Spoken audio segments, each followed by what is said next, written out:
إن الحمد لله والصلاة والسلام على أشرف رسل الله محمد بن عبد الله وعلى آله وصحبه أجمعين أما بعد فقد قال الله تعالى في كلامه القديم أعوذ بالله من الشيطان الرجيم بسم الله الرحمن الرحيم هو الذي جعل لكم الأرض ذلولا فامشوا في مناكبها وكلوا من رزقه وإليه النشور صدق الله العظيم. அளவற்ற அருளாளனும் அணிகரற்ற அன்பாளனுமாகிய வல்லவன் அல்லாஹ்வின் திருநாமம் கூறி இதனை ஆரம்பம் செய்கிறேன்.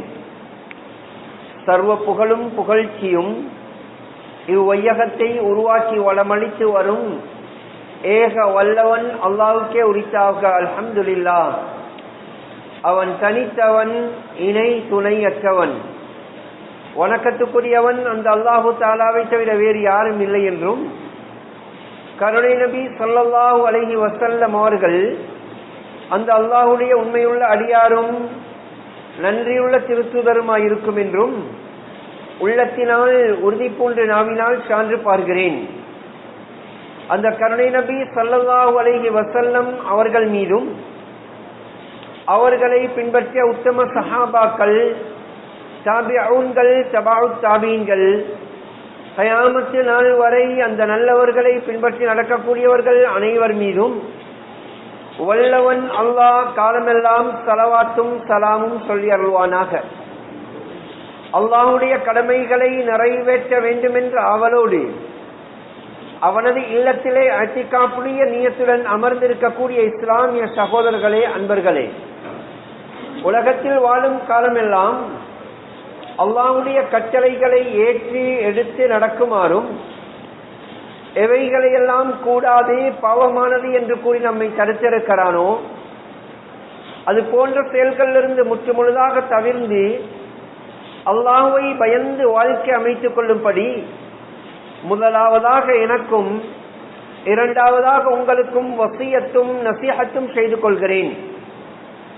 ஏனென்றால் மிக வேகமாக கழிந்து கொண்டிருக்கக்கூடிய இந்த உலக வாழ்க்கையிலும் நீண்ட கால மறுமை வாழ்க்கையிலும் மனிதன் வெற்றி பெற வேண்டும் என்றால் உலகத்தில் வாழும் காலமெல்லாம் அல்லாஹ்வுடைய கட்டளைகளை ஏற்று எடுத்து மதித்து வாழ்ந்தாலே முடியும்.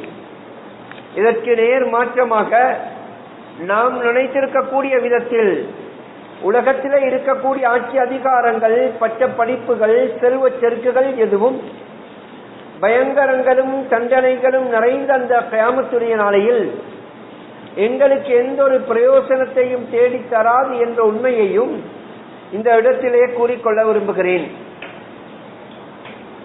அன்புக்குரிய இஸ்லாமிய சகோதரர்களே, உலகத்திலே வாழ்வதற்கென்று அல்லாஹு தஆலா மனிதர்களை மாத்திரமல்ல, மனிதர்களோடு சேர்த்து ஆயிரக்கணக்கான கோடிக்கணக்கான படைப்பினங்களை படைத்திருப்பதை நாம் பார்க்கிறோம்.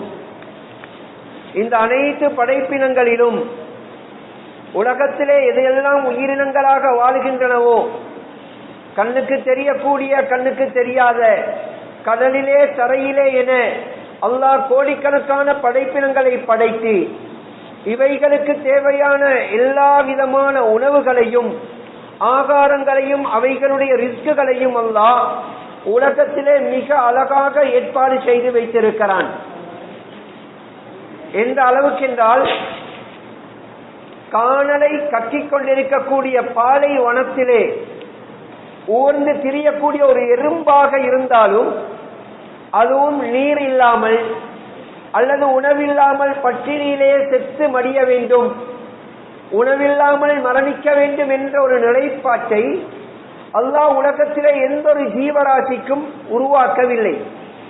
எல்லா உயிரினங்களுக்கும் தேவையான உணவுகளை ஆங்காங்கே வைத்து அல்லாஹ் உணவை கொடுத்து கொண்டிருக்கிறான். உணவு கொடுப்பதிலே அல்லாஹ் மிக அற்புதமானவனாக இருப்பதை நாம் பார்க்கிறோம். எந்த அளவுக்கு என்றால் அல்லாஹ் குர்ஆனிலே கூறுகிறான், وَمَا مِن دَابَّةٍ فِي الْأَرْضِ إِلَّا عَلَى اللَّهِ رِزْقُهَا. பூமியிலே ஊர்ந்து திரியக்கூடிய எந்த ஒரு உயிரினமாலும் அதற்குரிய ரிஸ்க் அல்லாஹ்விடத்திலே இல்லாமல் இல்லை. அவைகளுக்குரிய எல்லா உணவுகளையும் அல்லாஹ் ஏற்பாடு செய்திருக்கிறான் என்று அல்லாஹ் குர்ஆனிலே சொல்லுகிறான். அன்புக்குரிய இஸ்லாமிய சகோதரர்களே, ரசூல் ஸல்லல்லாஹு அலைஹி வஸல்லம் அவர்கள் சொன்னார்கள், இன்னல்லாஹ خلق அல்ஃப உம்மா. அல்லாஹு தஆலா இந்த உலகத்திலே 1000க்கும் அதிகமான இனங்களை படைத்திருக்கிறான், உம்மத்தினர்களை படைத்திருக்கிறான். அதிலே 600 மின்ஹா ஃபில் பஹர், 600 உயிரினங்கள், 600 விதமான உயிரினங்கள் கடலிலே வாழ்ந்து கொண்டிருக்கின்றன. 400 மின்ஹா ஃபில் பர், 400 உயிரினங்கள், 400 விதமான உயிரினங்கள் தரையிலே பூமியிலே வாழ்ந்து கொண்டிருக்கின்றன என்று ரசூல் ஸல்லல்லாஹு அலைஹி வஸல்லம் அவர்கள் கூறினார்கள். ஆக பூமியிலே தரையிலே நாம் எத்தனை உயிரினங்களை, எத்தனை விதமான உயிரினங்களை பார்க்கிறோமோ இவைகள் அனைத்தை விடவும் அதிகமாக அல்லாஹ் கடலிலே படைத்திருக்கிறான். பயங்கரமான ராட்சத படைப்புகளை எல்லாம் அல்லாஹ் கடலிலும் தரையிலும் படைத்திருப்பது போன்றே கண்ணுக்கு தெரியாத மிக நுணுக்கு கண்ணாடிகள் மூலமாக பார்க்க வேண்டிய எத்தனையோ உயிரினங்களையும் அல்லாஹ் படைத்திருக்கிறான். அன்புக்குரிய இஸ்லாமிய சகோதரர்களே, இவைகள் அனைத்துக்கும் அல்லாஹ் ஆங்காங்கே வைத்து உணவளிப்பதை நாம் பார்க்கிறோம். மனிதன் அல்லாஹு தஆலா கடலிலே கோடிக்கணக்கான உயிரினங்களை படைத்து கடலிலே வைத்தே உணவளித்துக் கொண்டிருக்கிறான். கடலிலே இருக்கக்கூடிய எந்த ஒரு உயிரினமாவது எங்களுக்கு கடலிலே உணவு முடிந்து விட்டது, எங்களுடைய ஆகாரம் முடிந்து விட்டன, எனவே நாம் எங்களுடைய உணவை தேடி தரைக்கு வந்திருக்கிறோம் என்று எப்பொழுதுமே இதுவரைக்கும் கடலிலே உள்ள பிராணிகள் தரையை நோக்கி வரவில்லை. தரையிலே இருக்கக்கூடிய உயிரினங்களை காற்றிலே அல்லாஹ் படைத்திருக்கிறான். பயங்கரமான ராட்சத மிருகங்கள், அவைகளுக்கு காற்றிலே வைத்தே உணவளித்துக் கொண்டிருக்கிறான். அவைகள் ஊருக்குள்ளே வரவில்லை, எங்களுக்கு உணவில்லை என்று. அதே போன்று ஒரு மனிதன் ஏதாவது சொந்த தேவைக்காக பூமியை அகழ்ந்து கொண்டு பூமியை தோண்டிக் கொண்டு சென்றால் அங்கு காற்றே செல்ல முடியாது. ஆனால் பூமிக்கு உள்ளும் உயிரினங்கள் ஊர்ந்து சென்று கொண்டிருப்பதை நாம் பார்க்கிறோம். அவைகளுக்கும் அல்லாஹ் உணவை கொடுத்திருக்கிறான். ஒரு மரக்குத்தி இருக்கிறது, அந்த மரக்குத்தி இட்டு போயிருக்கிறது என்றால் கையினால் நசுக்கினால் கூட அது தூந்து போய்விடும். அந்த அளவுக்கு மிக உக்கிப்பான ஒரு மரக்குத்தியாக இருந்தாலும் அதை தோண்டினாலும் அதுக்குள்ளும் உயிரினங்கள் வாழ்ந்து கொண்டிருப்பதை பார்க்கிறோம். அதுக்குள்ளே வாழக்கூடிய உயிரினங்கள் எங்களுக்கு இதிலே உணவில்லை என்று உணவு தேடி வெளியே வருவதில்லை. ஆனால் மனிதனுடைய ஏற்பாடு மாத்திரம், மனிதன் பூமியிலும் உழைப்பு செய்கிறான், தன்னுடைய ஆகாரத்தை தேடி கடலுக்கும் செல்லுகிறான், தன்னுடைய உணவை தேடி காற்றுக்கும் செல்லுகிறான், பூமியை தோண்டி உள்ளேயும் ஏதாவது இருக்கிறதா என்றும் பார்க்கிறான். மனிதன் என்பவன் முழு உலகத்திலும் தன்னுடைய உணவுக்காக எப்படியோ கஷ்டப்பட்டு கொண்டிருப்பதை பார்க்கிறோம். ஆனால் அல்லாஹ் அனைத்து உயிரினங்களுக்கும் உணவளிக்கும் பொறுப்பை அவன் தானாக ஏற்றிருக்கிறான். அன்புக்குரிய இஸ்லாமிய சகோதரர்களே, இவைகள் அனைத்தும் ஒரு புறம் இருக்க, உணவுகளை அல்லாஹ் படைத்தாலும் அவைகளை தேடிக்கொள்ள வேண்டும் என்ற பொறுப்பை அல்லாஹ் அவர்களிடமே ஒப்படைத்திருப்பதை பார்க்கிறோம். பறவைகள் கூட்டிலே இருந்து உணவு உண்ண முடியாது. மிருகங்கள் அவைகளுடைய குகைக்குள்ளே இருந்து உணவு உண்ண முடியாது. அவைகளும் வேட்டைக்கு செல்ல வேண்டும். கூட்டிலே இருக்கக்கூடிய பறவைகள் காலையிலே பறந்து செல்ல வேண்டும். மனிதன் வீட்டிலே இருக்க முடியாது, தன்னுடைய ஆகாரத்தை தேடி வெளியே செல்ல வேண்டும். ஆனாலும் இவைகள் அனைத்துக்கும் மத்தியிலே அல்லாஹ் மனிதனுக்கு கொடுத்த கண்ணியம், அதிலும் இஸ்லாமியர்களுக்கு அல்லாஹ் கொடுத்த கண்ணியம் என்னவென்றால், அவர்களுக்குரிய உணவை, அவர்களுக்குரிய ஆகாரத்தை அவர்கள் தேடிக்கொள்வதை பொறுப்பாக மாத்திரமல்ல, அதை ஒரு இபாதத்தாகவும் ஆக்கியிருக்கிறார்.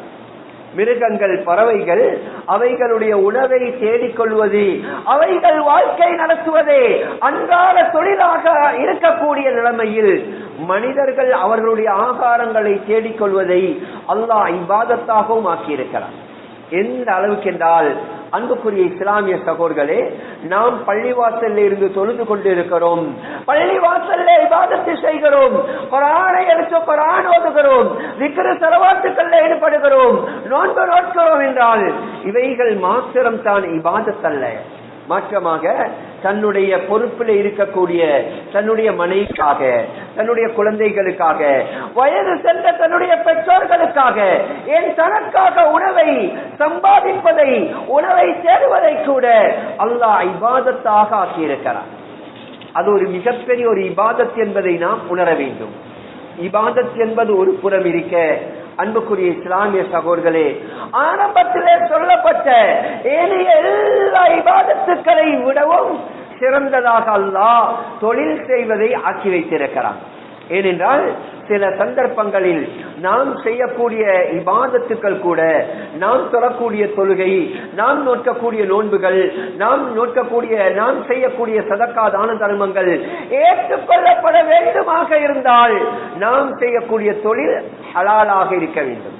ஹலாலான தொழில் இல்லை என்றால் நாம் தொழுவதிலும் அர்த்தம் இல்லை, நோன்பு நோட்பதிலும் அர்த்தம் இல்லை, கொடுக்கக்கூடிய தான தர்மங்களிலும் அர்த்தம் இல்லாமல் போய்விடும். எனவேதான் இவைகள் அனைத்தும் ஏற்றுக்கொள்ளப்பட வேண்டும் என்றால் தஹஜ்ஜுதிலே இருந்து நடுநிசையிலே முழு உலகமும் நிசப்தமாக ஆழ்ந்த தூக்கத்திலே இருக்கும் பொழுது நாம் மாத்திரம் எழுந்து தொழுது கொண்டு அல்லாஹ்விடத்திலே பிரார்த்தனை புரிந்து கொண்டிருக்கிறோம் என்றால் அந்த இபாதத்துக்களும் அந்த வணக்கங்களும் ஏற்றுக்கொள்ளப்பட வேண்டும் என்றால் நாம் நம்முடைய வருமானத்தை, நம்முடைய ஆகாரத்தை, நம்முடைய தொழிலை ஹலாலானதாக இஸ்லாம் கூறிய முறைப்படி ஆக்கிக் கொள்ள வேண்டும் என்பதை நாம் உணர்ந்து கொள்ள வேண்டும்.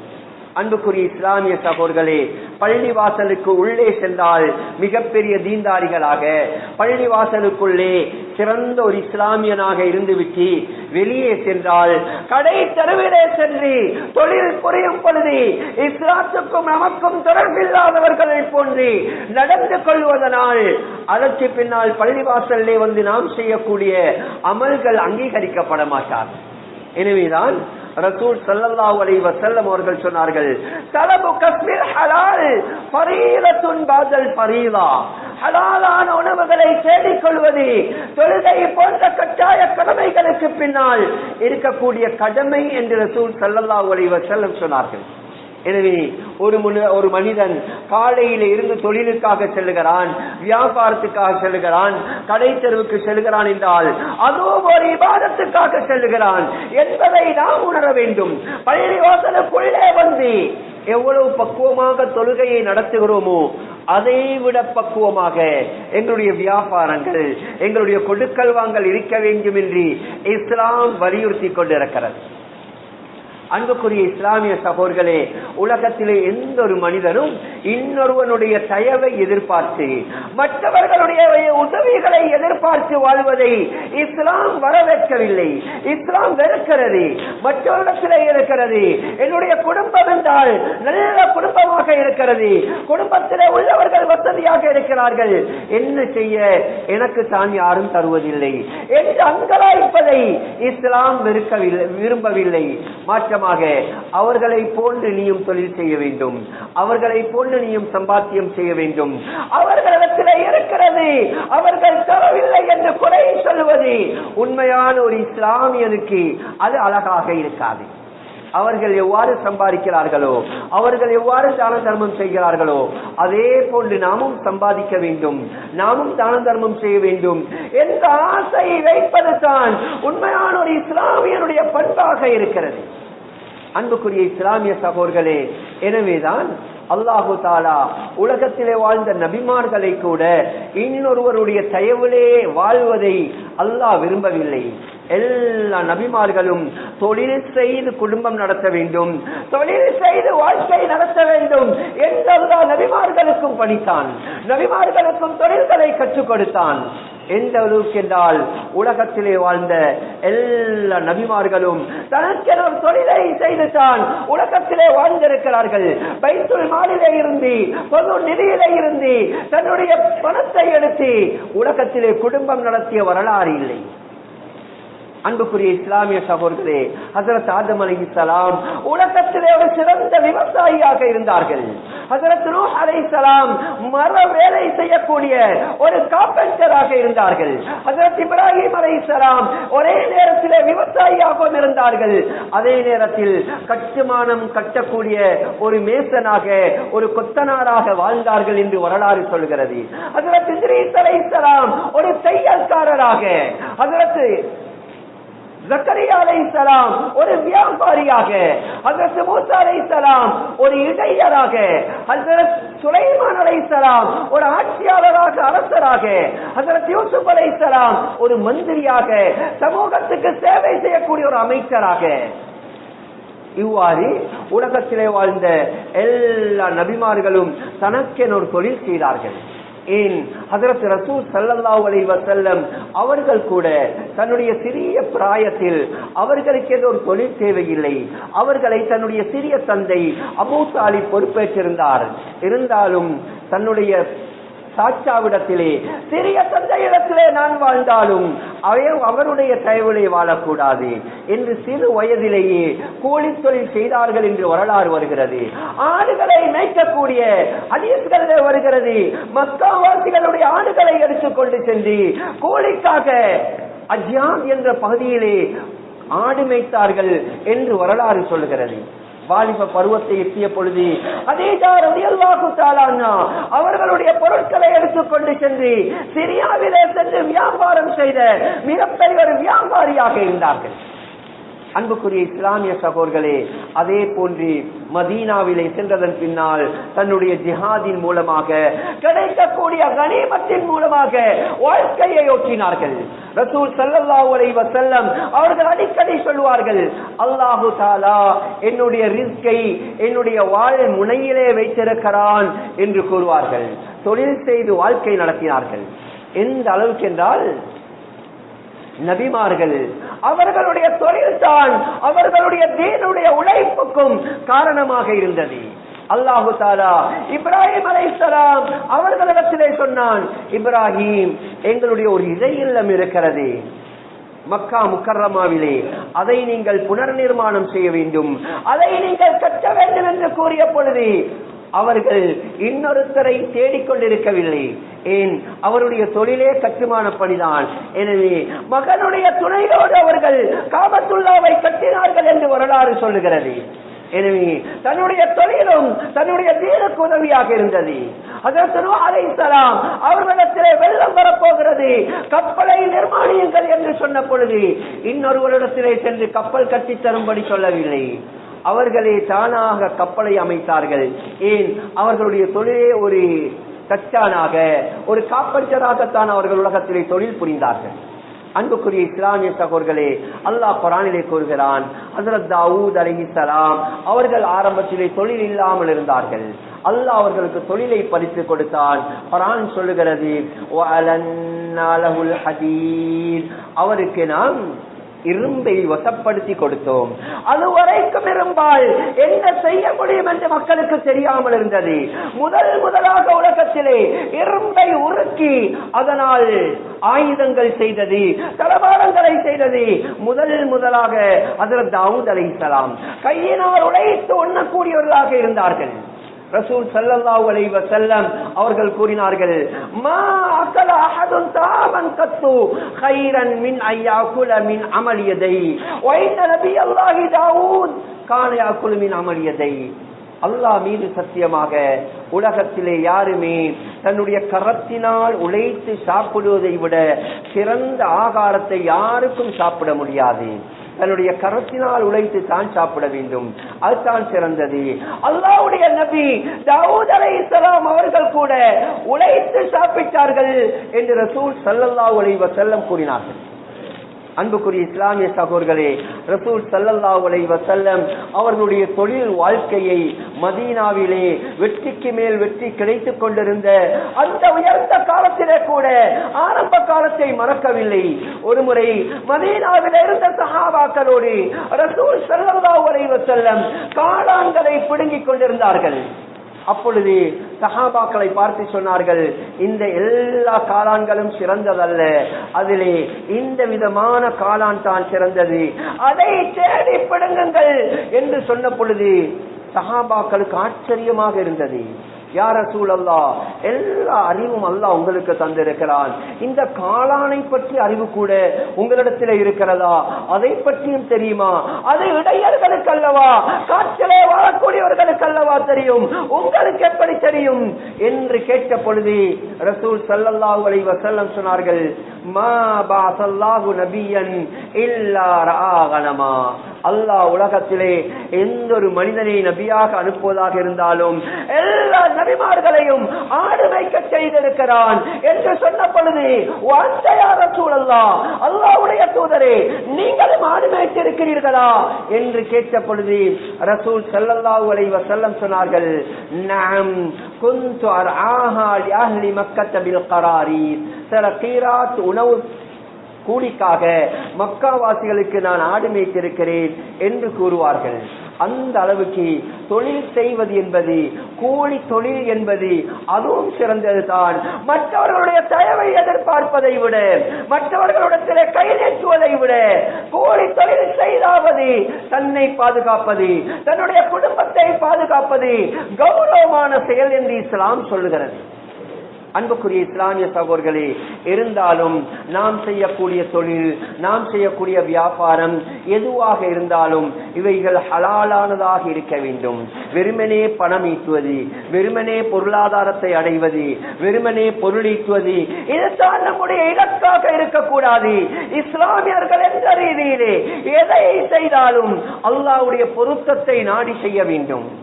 நாம் சம்பாதித்து மாலையிலே எதை யாருக்கு கொண்டு வந்து கொடுக்கிறோம்? பச்சிளம் குழந்தைகள், மழலை மொழி பேசக்கூடிய, தாயின் மொழியை சரியாக பேச தெரியாத பச்சிளம் பாலகர்களுக்கு கொண்டு வந்து கொடுக்கிறோம். அவர்கள் என்ன அநியாயம் செய்தார்கள் நாம் அவர்களுக்கு ஹராத்தை கொடுப்பதற்கு? எங்களுடைய மனைவி நாம் வரும் வரைக்கும் நம்முடைய பிள்ளைகளை, நம்முடைய வீட்டு வேலைகளை, நம்முடைய எல்லா தேவைகளையும் அவள் தனியறிந்து வீட்டுக்குள்ளே இருந்து பார்க்கிறாளே, அவளுக்கு செய்யக்கூடிய கைமாறு தானா ஹராத்தை நாம் கொண்டு வந்து கொடுப்பது? இல்லை. அன்புக்குரிய இஸ்லாமிய சகோதரர்களே, ஹஸரத் கஸாலி ரஹ்மத்துல்லாஹி அலைஹி இஹ்யா உலூமுத்தீனிலே சொல்லுகிறார்கள், சஹாபாக்கள் எவ்வளவு பக்குவமாக இருந்தார்கள் என்றால், ஆண்களை தொழிலுக்கு வழி அனுப்பும் பொழுது பெண்கள் வீட்டு வாசல் வரைக்கும் செல்வார்கள். வீட்டு வாசல்ல இருந்து ஆண்கள் வெளியேறியதன் பின்னால் அந்த ஆண்களுக்கு புத்திமதி சொல்வார்கள், யா புலான் இத்தகில்லாஹ் அன்த ஸியனா பிஸ்கின் ஹராம் ஃபைன்னா நஸ்பிரு அலா ஜூஇ துன்யா வலா நஸ்பிரு அலா அஸாபில் ஆখিরা. என்னுடைய கணவரே, நீங்கள் தொழிலுக்கு செல்லுகிறீர்கள், தொழில் புரிய செல்லுகிறீர்கள், மாலையிலே வரும் பொழுது ஹராமான உணவை கொண்டு வந்து தருவதிலிருந்து அல்லாஹ்வை பயந்து கொள்ளுங்கள், ஹராத்தை கொண்டு வந்து தராதீர்கள். ஏனென்றால் எங்களுக்கு உலகத்திலே பசியை பொறுக்கலாம், தாகத்தை பொறுக்கலாம், ஆனால் ஆகிரத்துடைய தண்டனை எங்களால் தாங்க இயலாது, அதற்கும் நீங்கள் எங்களை காரணமாக்கி விடாதீர்கள், ஹராத்தை கொண்டு வந்து தராதீர்கள் என்று பெண்மணிகள் சொல்லி அனுப்புவார்கள். அன்புக்குரிய இஸ்லாமிய சகோதரர்களே, பச்சிளம் குழந்தைகள், நாம் எவ்வளவு பதறுகிறோம், எவ்வளவு கஷ்டப்படுகிறோம், இரவு பகலாக கஷ்டப்படுகிறோமே, இரவு பகலாக கஷ்டப்படுகிறோம், சம்பாதிக்கிறோம். யாருக்காக? இந்த குழந்தைகளுக்கு அல்லவா? இவர்கள் ஏன் படிக்கிறார்கள் இல்லை, இவர்கள் ஏன் ஓதுகிறார்கள் இல்லை, இவர்கள் ஏன் வழிகெடுகிறார்கள் என்று அங்கலாய்க்கிறோமே, இதற்கு குழந்தைகள் அல்ல காரணம். அன்புக்குரிய இஸ்லாமிய சகோதரர்களே, நாம் கொடுக்கக்கூடிய ஆகாரம் குழந்தைகளுக்கு ஹராத்தை கொடுத்தால், மனைவிக்கு ஹராத்தை கொடுத்தால் அந்த மனைவியிடத்திலே நல்ல குணத்தை பார்க்க முடியாது, அந்த குழந்தைகளிடத்திலே குர்ஆனை பார்க்க முடியாது, நல்ல அக்லாக்கை பார்க்க முடியாது, நல்ல அறிவை பார்க்க முடியாது. ஹராத்தை கொண்டு வந்து கொடுத்து விட்டு அந்த பிள்ளையிடத்திலே நல்ல பண்பை எதிர்பார்க்கிறோம். அன்புக்குரிய இஸ்லாமிய சகோதரர்களே, முடவன் கொம்பு தேனுக்கு ஆசை வைப்பதை போன்று எனவே எங்களுடைய குழந்தைகள் ஆரோக்கியமானவர்களாக, நல்ல பண்புள்ளவர்களாக, நல்ல அறிவுள்ளவர்களாக, நல்ல சமூக தலைவர்களாக மாற வேண்டுமாக இருந்தால் பெற்றோர்கள் ஹலாலை உழைக்க வேண்டும், ஹலாலாக இபாதத்து செய்ய வேண்டும், இபாதத்துக்கள் அங்கீகரிக்கப்பட வேண்டும், துஆக்கள் அங்கீகரிக்கப்பட வேண்டும். நாம் கொடுக்கக்கூடிய சதகா தான தர்மங்கள் கபூலாக வேண்டுமாக இருந்தால் நாம் செய்யக்கூடிய தொழில் அழகாக இருக்க வேண்டும், நம்பிக்கையோடு இருக்க வேண்டும். இன்னொருவரிடத்திலே தொழில் புரிகிறோமா, இன்னொருவரிடத்திலே வேலை பார்க்கிறோமா, அவர்களுக்கு நாம் அநீதி இழைக்க கூடாது. என்னை நம்பி இந்த பொறுப்பை தந்திருக்கிறார் என்ற எண்ணத்தோடு அல்லாஹ்வுக்கு பயப்பட வேண்டும், பயந்து தொழில் செய்ய வேண்டும். எந்த அளவுக்கு என்றால் இன்று நாம் பார்க்கிறோம், நாம் இன்னொரு கம்பெனியிலே இன்னொரு தொழில் இடத்திலே தொழில் செய்கிறோம் என்றால் அவர்கள் நம்மை நம்பி வைத்திருக்கிறார்கள். அன்புக்குரிய இஸ்லாமிய சகோதரர்களே, நம்பிக்கையோடு நடக்க வேண்டும்.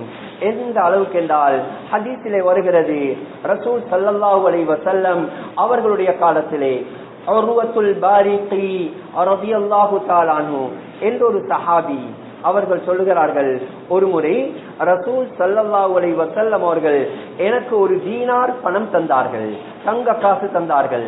அந்த பணத்தை தந்து சொன்னார்கள், நான் குர்பான் கொடுக்க வேண்டும், எனக்கு ஒரு ஆடு வாங்கி கொண்டு வாருங்கள் என்றொரு தீனாரை தந்தார்கள். நான் கடை தெருவுக்கு சென்று ஆட்டுக்கு விலை பேசினேன். எனக்கு கடைசியிலே ஒரு தீனாருக்கு ஒரு ஆடு அல்ல, ஒரு தீனாருக்கு ரசூலுல்லாஹ் கேட்டதை போன்ற 2 ஆடுகள் கிடைத்தது. 2 ஆடுகளையும் ஒரு தீனாருக்கு வாங்கினேன்.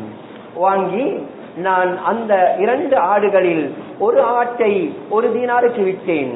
விட்டுவிட்டு ரசூல் ஸல்லல்லாஹு அலைஹி வஸல்லம் அவர்களிடத்திலே வந்து ஒரு ஆட்டையும் கொடுத்தேன், ஒரு தீனாரையும் கொடுத்தேன். ரசூலுல்லாஹ் ஒரு தீனார் தந்தார்கள் ஒரு ஆடு வாங்கும்படி. நான் ஒரு தீனாருக்கு 2 ஆடு வாங்கி ஒன்றை விட்டு அந்த ஒரு தீனாரை பெற்று ரசூலுல்லாஹ்விடத்திலே கொண்டு வந்து கொடுத்து விட்டேன். இதை பார்த்தவுடன் ரசூலுல்லாஹ் எனக்கு பரக்கத்துக்கு துஆ கேட்டார்கள்.